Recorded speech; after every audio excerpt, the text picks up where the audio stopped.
Hey everybody, Mike here from DIY AQUAPROs. Today we're taking a closer look at Hygrophila polysperma, also called dwarf hygro or Indian waterweed. As the common name suggests, this plant is a total weed, introduced and now established in Florida, Texas, and Virginia, where it's an invasive species, having the ability to take over and cause big problems in natural waterways. It's slightly unclear whether or not this plant is 100% prohibited in the US, with some claiming they're able to purchase it, despite it being on the USA's federal noxious weed list and completely prohibited in the previously mentioned states. Now, I know from my local fish store owner that it's impossible for him to get, and he's not allowed to trade or sell it despite being on the opposite side of the country relative to where it has already caused problems.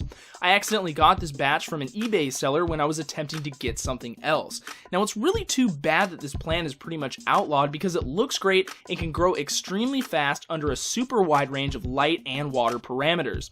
Preferred by this plant are the following conditions: temperature between 70 and 82 degrees Fahrenheit, pH anywhere from 5.5 to 8, and a DGH and DKH between 3 and 18, although I'm sure you could push it even more.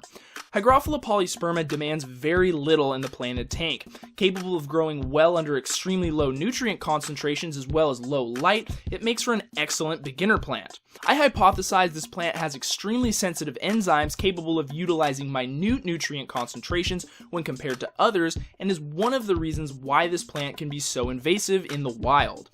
When growing in low light scenarios, polysperma will mostly grow vertical and stay pretty green. It's capable of reaching near 6 feet in Florida nurseries where the lighting is much more intense.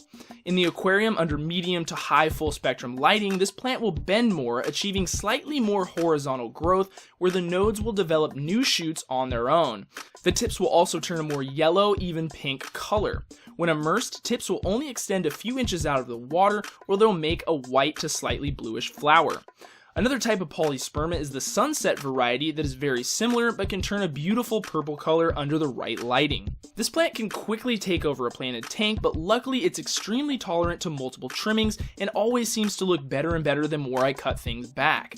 Probably best placed as a mid and background plant due to its potential size, polysperma is also great for filling in pockets of foreground as long as you hack it back every week or so.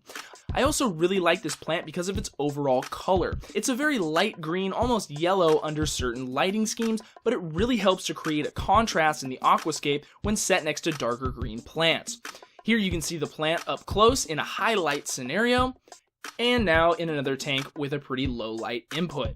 As we know, aggressively growing plants are always beneficial in tanks with a high waste load, and polysperma can really help out with consuming excess nutrients that can lead to algae. It's great to keep a plant that is so low maintenance as far as light, CO2, and fruits go, and it's always a great addition to a tank that you just want to pack with plants. I want to know if you guys have any dwarf hygro, and if so, what type of conditions you like to provide for it. Let me and other plant keepers know in the comments below. Hey, thanks for watching, guys. Don't forget to subscribe and check out DIYAquapros.com for more aquatic life profiles, science, projects, and product reviews. We'll see you next time.